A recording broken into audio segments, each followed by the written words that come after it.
ஆண்டவராகிய இயேசு கிறிஸ்து நாமத்தில் இந்த காலை வேளையில் உங்கள் அனைவரையும் நான் வாழ்த்துக்கிறேன். தேவஜனமே, ஒரு மனிதனுடைய மரணத்தின் போது நடக்கக்கூடிய காரியம் என்ன? அவன் மரித்ததுக்கு பிறகு அந்த மனுஷனுடைய ஆவி, ஆத்துமா, அதோடைய நிலை என்ன?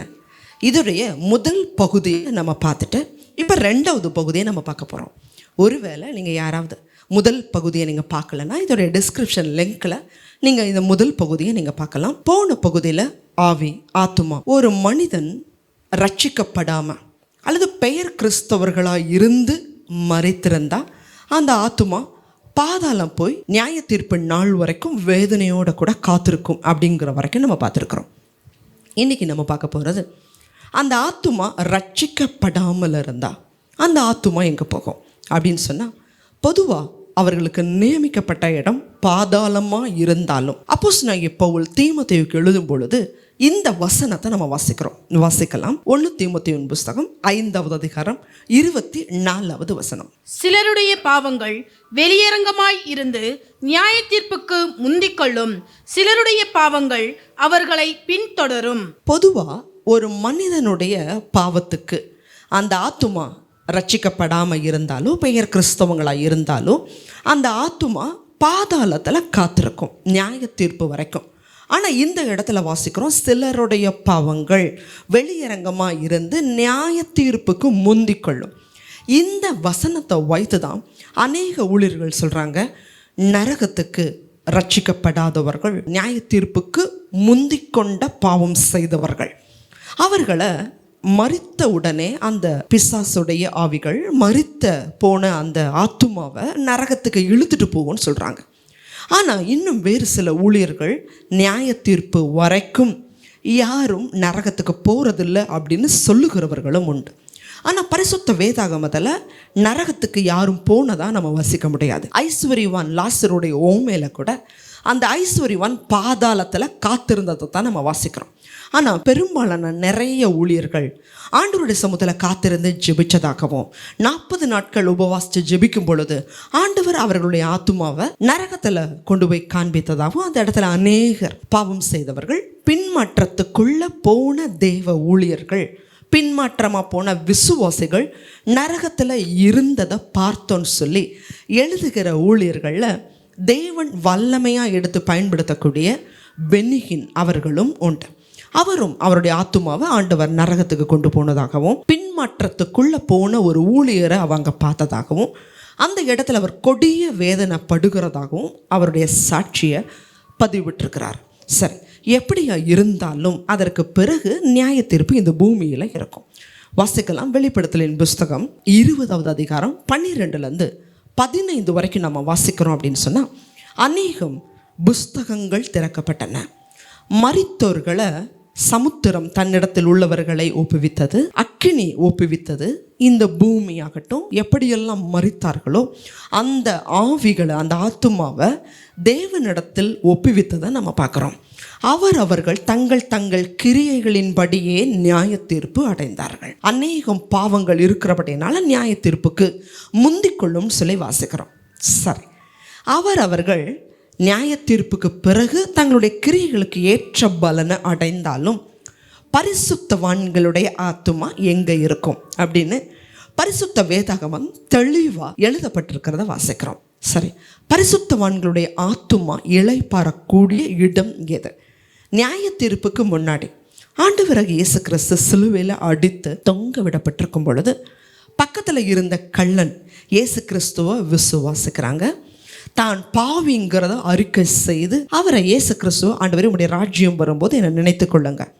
அப்போ ஆண்டவராகிய இயேசு கிறிஸ்து சொல்லுகிறார், இன்று நீ என்னோடு கூட பரதீசில் இருப்பாய்.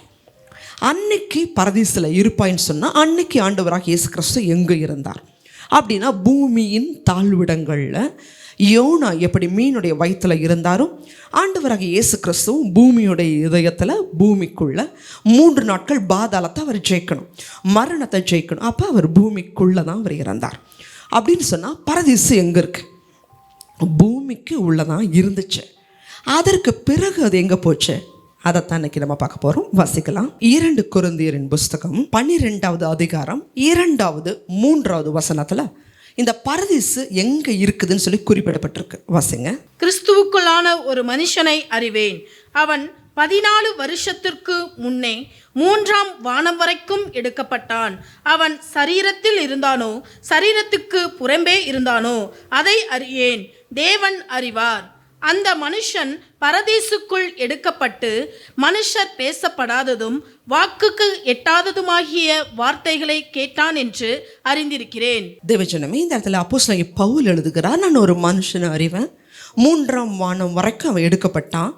அதற்கு பிறகு அது பரதீசு அப்படிங்கிறத அவர் குறிப்பிடுகிறத வாசிக்கிறோம். ஆண்டவராக இயேசு கிறிஸ்து கல்லன்ட்ட சொல்கிறாரு, நீ இன்னைக்கு என்னோட கூட பரதீசில் இருப்பேன்னு சொல்லிட்டு. ஆண்டவராக இயேசு கிறிஸ்து இருந்த இடம் பூமியின் பாதாளத்தில் அவர் இருந்தார். இதை நம்ம பேதுரு புஸ்தகத்தில் வாசிக்கும்போது ஆண்டவராக இயேசு கிறிஸ்து நோவா காலகட்டங்களில் கீழ்ப்படியாமல் போன ஆவிகளுக்கு பிரசங்கித்தார் என்று சொல்லி பேதுரு எழுதியிருப்பார். அப்போ பரதீசு எங்கே தான் இருக்க? முதல்ல பரதீசு பூமிக்கடியில் இருந்தது, பாதாளத்தில் அது ஒரு பகுதியாக இருந்துச்சு. பரிசுத்தவான்கள் இளைப்பாறுகிற இடமாக இருந்துச்சு. ஆனால் அதற்கு பிறகு இயேசு கிறிஸ்து மரணத்தையும் பாதாளத்தையும் ஜெயித்த உடனே பிதாவுடைய உயிர்ப்பிக்கக்கூடிய வல்லமை கல்லறைகள் மேலே இறங்கும்போது, இப்போ பொதுவாக ஒரு அணுகுண்டை ஒரு இடத்துல போடுறாங்க அப்படின்னா, போடுற இடத்துல மட்டுமல்ல அதோடைய அதிர்வலைகள் பல கிலோமீட்டருக்கு இருக்கும். அதே போல் உயிர்ப்பிக்கக்கூடிய பிதாவின் வல்லமை ஆண்டவராக இயேசு கிறிஸ்துடைய கல்லறையில் இறங்கும் பொழுது அநேகம் பரிசுத்தவான்கள் உயிர் தெழுந்ததை பார்த்ததான் நம்ம பரிசுத்த வேதம் மத்தேயு புஸ்தகத்தில் வாசிக்கலாம். கல்லறைகளும் திறந்தது, நித்திரை அடைந்திருந்த அநேக பரிசுத்தவான்களுடைய சரீரங்களும் எழுந்திருந்தது. அவர் உயிர் தெழுந்த பின்பு இவர்கள் கல்லறைகளை விட்டு புறப்பட்டு பரிசுத்த நகரத்தில் பிரவேசித்து அநேகருக்கு காணப்பட்டார்கள். ஆண்டவராகிய இயேசு கிறிஸ்து உயிர்ப்பிக்கப்படும் பொழுது பரதீசு பூமிக்கடியில் இருக்கிற அநேகம் பரிசுத்தவான்கள் உயிர்ப்பிக்கப்பட்டாங்க. அதற்கு பிறகு இந்த பரதீசு எங்கே போச்சு? 3ஆம் வானத்தில் ஆண்டவராகிய இயேசு கிறிஸ்து வைத்தார். இதை பழைய ஏற்பாட்டு புஸ்தகத்தில் தீர்க்க தரிசனமாக எழுதப்பட்டிருக்கிறத வாசிக்கலாம். சங்கீதம் 68:18 தேவரீர் உன்னதத்திற்கு ஏறி சிறைப்பட்டவர்களை சிறையாக்கி கொண்டு போனீர். தேவனாகிய கர்த்தர் மனுஷருக்குள் வாசம் பண்ணும் பொருட்டு துரோகிகளாகிய மனுஷர்களுக்காகவும் வரங்களை பெற்றுக்கொண்டீர். நம்மளுடைய பரிசுத்தவான்களுடைய ஆவி பரதீசில் இருக்கும். ஒருவேளை உயிரோட இருந்தா ஆண்டவராக இயேசு கிறிஸ்துவோட ரகசிய வருகையில் எடுத்துக்கொள்ளப்படுவோம். இல்லை அதுக்கு முன்னாடி நம்ம மறிச்சிட்டோம்னா நம்மளுடைய ஆத்துமா பரதீசில் இருக்கும். அதுக்கு பிறகு ஆண்டவராக இயேசு கிறிஸ்துவோட ரகசிய வருகை இருக்கும். பரிசுத்தவான்கள் மத்திய ஆகாயத்தில் பரதீசுக்கு எடுத்துக்கொள்ளப்படுவார்கள். இதைத்தான் ஆட்டுக்குட்டியானுடைய கல்யாணம்னு சொல்லி நம்ம பார்க்குறோம். அந்த 7 ஆண்டுகள் மத்திய ஆகாயத்தில் இருப்போம். இங்கே கைவிடப்பட்டவர்கள் அந்தி கிறிஸ்துவோடைய ஆட்சிக்கு போவாங்க. 7 வருஷம் காணாத உபத்திரவத்தை இந்த உலகம் பார்க்கும். வெளிப்படுத்தல் புஸ்தகம் 13வது அதிகாரத்தில் 14வது அதிகாரத்தில் வாசிக்கிற பிரகாரம் அந்தி கிறிஸ்துவோடைய ஆட்சி இந்த பூமியில் 7 வருஷங்கள் இருக்கும். அதற்கு பிறகு ஆண்டவராக இயேசு கிறிஸ்து அவருடைய பரிசுத்தவான்களாகிய நம்மோடு கூட இந்த பூமிக்கு வந்து கள்ளத்தீர்க்கதரிசியும் மிருகத்தையும் அந்தி கிறிஸ்துவையும் எரிகிற அக்கினி கடல்ல பங்கடைவாங்க. பழைய பாம்பாகிய சர்பத்தை தேவன் 1000 வருடம் பூமியில் தாழ்விடங்களில் 1000 வருடம் சங்கிலிகளினால் கட்டி வைப்பார். பாதாளத்தில் அவன் கட்டியிருப்பான். அதற்கு பிறகு 1000 வருட அரசாட்சி இருக்கும். அதற்கு பிறகு சாத்தான் கட்டவிழ்க்கப்படுவான்.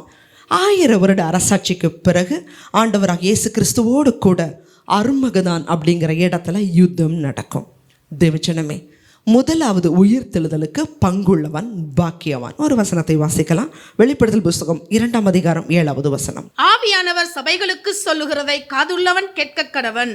ஜெயம் கொள்ளுகிறவன் எவனோ அவனுக்கு தேவனுடைய பரதீசின் மத்தியில் இருக்கிற ஜீவ விருட்சத்தின் கனியை புசிக்க கொடுப்பேன் என்றெழுது. ஆண்டவராகிய இயேசு கிறிஸ்து வருகையில் நம்ம எடுத்துக்கொள்ளப்படணும். அப்படி இல்லைன்னா அதுக்கு முன்னாடி நம்ம மரணம் இருக்குதுன்னு சொன்னால் நம்மளுடைய ஆத்துமா பரதீசில் இருக்கணும். அப்படி இல்லைன்னு சொன்னால் பாதாளமோ நரகமோ கொடுமையான வேதனையுள்ள இடம். ஒரு மனிதன் மரித்ததுக்கு பிறகு ரட்சிக்கப்படவோ அவனுக்கு பாவ மன்னிப்போ நித்திய ஜீவனோ அவன் பெற்றுக்கொள்ள முடியாது. இந்த பூமியில் இருக்கிற வரைக்கும் தான் அவர்களுக்கு பாவ மன்னிப்பு ரட்சிப்பு எல்லாமே. அதனால பரிசுத்த வேதாகமத்தின்படி ஆண்டவராக இயேசு கிறிஸ்துவை ஒருவேளை நீங்கள் ஏற்றுக்கொள்ளாமல் இருந்திருந்தீங்கன்னா, ஆண்டவராக இயேசு கிறிஸ்துவை தேவனுடைய குமாரன் என்று விசுவாசித்து ஏற்றுக்கொள்ளுங்க. பாவங்களை மறைக்கிறவன் வாழ்வடைய மாட்டான். அதை அறிக்கை செய்து விட்டு விடுகிறவனோ இரக்கம் பெறுவான். அறிக்கை செய்து விட்டு விடுங்க. ஒருவேளை முழுக்க ஞானஸ்நானம் யாராவது எடுக்கலைன்னா முழுகி ஞானஸ்நானம் எடுக்க உங்களை ஒப்பு கொடுங்க. ஆண்டவராக இயேசு கிறிஸ்துவே முழுகி ஞானஸ்நானம் பெற்றார். மனம் திரும்பி ஞானஸ்நானம், அதுதான் பரிசுத்த வேதாகமத்தில் சொல்லப்பட்டிருக்கு. திருவிருந்து எடுக்க உங்களை ஒப்பு கொடுங்க. சபையில் ஆண்டவராக இயேசு கிறிஸ்து வருகிற வரைக்கும் சத்தியத்தின்படி நடக்க உங்களை ஒப்பு கொடுத்து நிலைத்திருங்க. முடிவு விரிந்த நிலை நிற்பவன் எவனோ அவனே ரட்சிக்கப்படுவான். தேவச்சனமே, மரணம் உலகத்தாருக்கு வேதனையுள்ள இடம். ஆண்டவராக இயேசு கிறிஸ்துவை விசுவாசிக்கிற நமக்கோ கிறிஸ்து நமக்கு ஜீவன், சாவு ஆதாயம். கண்களை முடிச்சு வைக்கலாம். அதிகமாக நேசிக்கிறீங்களா அன்புள்ள ஆண்டவரே? இன்னைக்கு அநேக உலகத்தாருக்கு மரணம் நம்பிக்கை இல்லாத இடம். ஆனால் கிறிஸ்துவை விசுவாசிக்கிற எங்களுக்கோ அது தேவ பலனாக இருக்கிறதே, அது சந்தோஷமான ஒரு நிகழ்வாக இருக்கிறதே. சுவாமி, பரிசுத்தவான்களுடைய மரணம் கர்த்தருக்கு அப்போ அருமையானது நாங்கள் வாசிக்கிறோமே. தகப்பனே, கோதுமை மணியானது நிலத்தில் செத்தாலே ஒளிய மிகுந்த பலனை கொடுக்காது. அதே போல் தகப்பனே, கிறிஸ்துவுக்குள் மறிக்கிற சரீரம் உம்முடைய வருகையில் மகிமையாய் தகப்பனே உயிர்த்தெழுதல் இருக்குமே, அதில் நாங்கள் பங்கு பெற உதவி செய்யுங்க. இந்த தேவ செய்தியை பார்க்குற ஒவ்வொரு ஜனங்களும் வசனத்தின்படி வாழ தகப்பனே, அவர்கள் இன்று மரித்தாலும் அந்த ஆத்துமா பரதீசுங்கிற பட்டணத்தில் இளைப்பாறுதல் அடைய கிருபை தாங்க. இயேசு கிறிஸ்துவின் மூலமாக ஜெபிக்கிறோம் நல்ல பிதாவே, ஆமென். தேவஜனமே, உங்கள் வாழ்க்கை ஆண்டவராக இயேசு கிறிஸ்துவுடைய சத்திய வசனத்துக்கு ஒப்பு கொடுங்க. ஆண்டவராக இயேசு கிறிஸ்து சீக்கிரமாய் வருகிறார். ஆமென்.